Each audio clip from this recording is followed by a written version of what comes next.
Chapter 12. Council of War. There was a great rush of feet across the deck. I could hear people tumbling up from the cabin in the forecastle. And slipping in an instant outside of my barrel, I dived behind the foresail, made a double towards the stern, and came out upon the deck in time to join Hunter and Dr. Livesey in the rush for the weather bow. There all hands were already congregated. A belt of fog had lifted almost simultaneously with the appearance of the moon. Away to the southwest of us, we saw two low hills, about a couple of miles apart, and rising behind one of them, a third and a higher hill, whose peak was still buried in the fog. All three seemed sharp and conical in figure. So much I saw, almost in a dream, for I had not yet recovered from my horrid fear of a minute or two before. And then I heard the voice of Captain Smollett issuing orders. The Hispaniola was laid a couple of points nearer the wind, and now sailed a course that would just clear the island on the east. "And now, men," said the captain when all sheeted home, "has any one of you ever seen that land ahead?" "I have, sir," said Silva.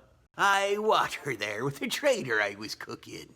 "The acreage is on the south, behind an islet, I fancy," asked the captain. "Yes, sir. Skeleton Island, they calls it. It were a main place for pirates once, and a hand we had on board knowed all their names for it. That hill to the nor'ard they calls the Foremast Hill. There are 3 hills in a row running southward, 4 main and missing, sir. But the main, that's the big one, with a cloud on it. They usually calls the spyglass by reason of a lookout they kept when they was in the anchorage cleaning.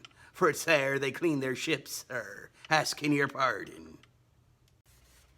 "I have a chart here," says Captain Smollett. "See if that's the place."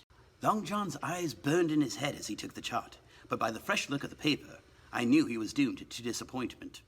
This was not the map we found in Billy Bones' chest, but an accurate copy, complete in all things, names and heights and soundings, with a single exception of the red crosses in the written notes. Sharp as must have been his annoyance, Silva had the strength of mind to hide it. "Yes, sir," says he. "This is the spot to be sure, and very prettily drawn out. Who might have done that, I wonder? The pirates were too ignorant, I reckon. Aye, here it is, Captain Kidd's anchorage. Just the name my shipmate called it. There's a strong current runs along the south, and then away northward up the west coast. Right you was, sir," says he, "to haul your wind and keep the weather of the island. Leastways, if such was your intention as to enter and careen, and there ain't no better place for that than these waters." "Thank you, my man," says Captain Smollett. "I'll ask for you later on to give us help. You may go." I was surprised at the coolness with which John avowed his knowledge of the island, and I own I was half frightened when I saw him drawing near to myself. He did not know, to be sure, that I had overheard his counsel from the apple barrel, and yet I had by this time taken such a horror of his cruelty, duplicity, and power that I could scarce conceal the shudder when he laid his hand upon my arm. "Ah," says he, "this here's a sweet spot, this island. A sweet spot for a lad to get ashore on. You'll bathe, and you'll climb trees, and you'll hunt goats, you will. And you'll get aloft on them hills like a goat yourself. Why, it makes me hung again. I was going to forget my timber leg, I was. It's a pleasant thing to be young and to have 10 toes, and you may lay to that. When you want to go for a bit of exploring, you just ask old Long John, and he'll put up a snack for you to take along."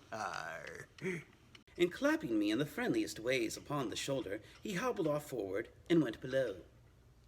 Captain Smollett, the squire, and Dr. Livesey were talking together on the quarterdeck, and anxious as I was to tell them my story, I durst not interrupt them openly. While I was still casting about in my thoughts to find some probable excuse, Dr. Livesey called me to his side. He had left his pipe below, and being a slave to tobacco, he meant that I should fetch it. But as soon as I was near enough to speak, and not to be overheard, I broke out immediately. "Doctor, let me speak. Get the captain and squire down to the cabin, and then make some pretense to send for me. I have terrible news." The doctor changed countenance a little, but next moment he was master of himself. "Thank you, Jim," said he quite loudly. "That was all I wanted to know."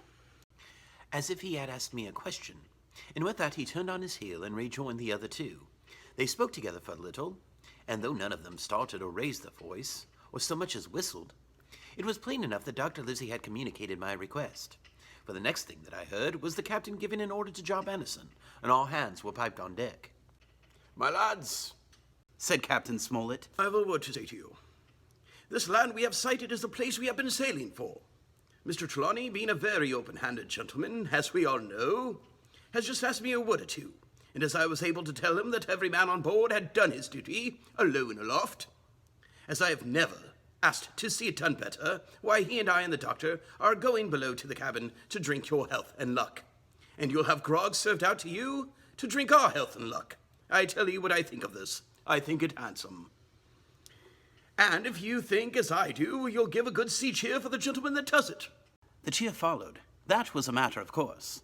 But it rang out so full and hearty that I confess I could hardly believe these were the same men plotting for our blood.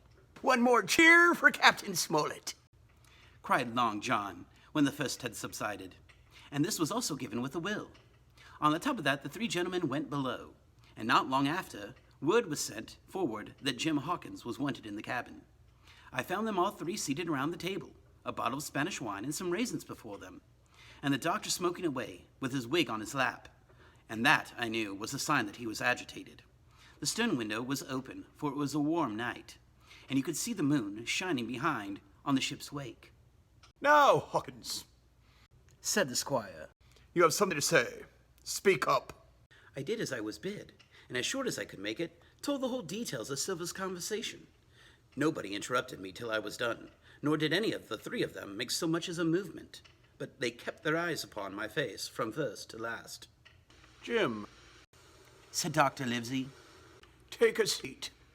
And they made me sit down at the table beside them, poured me out a glass of wine, filled my hands with raisins, and all three, one after another, each with a bow, drank my good health and their service to me for my luck and courage. Now, Captain, said Squire, you were right and I was wrong. I own myself an ass, and I'll await your orders. No more an ass than I, sir, returned the captain. I never heard of a crew that meant to mutiny that did not show signs before it, for any man with an eye in his head to see the mischief and act according. But this crew, he added, beats me. Captain, said the doctor, with your permission, that's Silver, a very remarkable man. He'd look remarkably well from a yardarm, sir, returned the captain. But there's talk. This don't lead to anything. I say 3 or 4 points, and with Mr. Trelawney's permission, I'll name them. You, sir, are the captain. It is for you to speak, says Mr. Trelawney grandly. First point, began Mr. Smollett. We must go on, because we can't turn back. If I gave the word to go about, they would rise at once. Second point, we have time before us, at least until the treasure's found. Third point, there are faithful hands. Now, sir, it's got to come to blows sooner or later, and what I propose is to take time by the forelock, as the saying is, and come to blows some fine day when they least expect it. We can count, I take it, on your own home servants, Mr. Trelawney. As upon myself, declared the squire. 3, reckoned the captain. We have on our side 7, counting Hawkins here. Now, about those honest hands. Most likely, Trelawney's own men, said the doctor. Those he picked up for himself before he lit on Silver. Nay, replied the squire. Hans was one of mine. I had thought we could have trusted Hans, says he. And to think they're all Englishmen, broke out the squire. Sir, I could fight it in my heart to blow the ship up. Well, gentlemen, said the captain, the best that I can say is not much. We must lay to, if you please, and keep a bright lookout. It's trying on a man I know. It would be pleasanter to come to blows, but there's no help for it till we know our men. Lay to and whistle for a wind. That's my view. Jim here, said the doctor, can help us more than anyone. The men are not shy with him, and Jim is a noticing lad. Hawkins, I put prodigious faith in you, my boy, added the squire. I began to feel pretty desperate at this, for I felt altogether helpless, and yet by an odd train of circumstances it was indeed through me that safety came. In the meantime, talk as we pleased, there were only 7 out of the 26 on whom we knew we could rely. And out of these 7, 1 was a boy. so that the grown men on our side were 6 to their 19. End of chapter 12.